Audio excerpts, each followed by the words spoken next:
छत्रपती संभाजीनगरमध्ये एका दिवसात काय खायचं हे सांगणारे एका मिनिटात. सकाळी सकाळी चहा प्यायला जा बरकत टी हाऊस मध्ये. सुरेख चहा आहे. नाहीतर आजकाल काय खूप वेलची मारतात, खूप आलं मारतात. फक्त चहा. बरकत चहा आवडलाय आपल्याला. मग सामोसा राईस नावाचा हटके पदार्थ इथे नाश्त्याला खातात.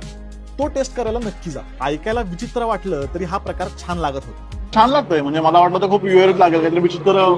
भात आणि सामोसा काय. सामोसा, भात आणि त्यावरचा कट एकमेकांना कॉम्प्लिमेंट करतो. त्यानंतर उस्मान भाईकडे चणा डाळीची भजी खायला जा.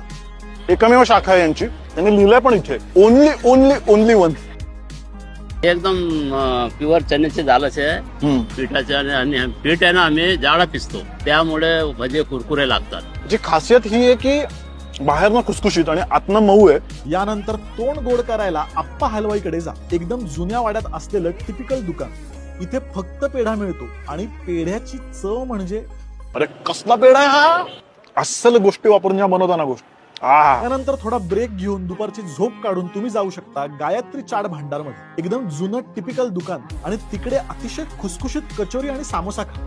मग पुन्हा एकदा तोंड गोड करायला जा उत्तम मिठाई भांडार मध्ये आणि तिकडे इमरती खायलाच पाहिजे. आणि शेवटी ज्याशिवाय तुमची ट्रिप अपूर्ण आहे असा स्पॉट सांगणार आहे, त्यामुळे लगेच फॉलो करून टाका.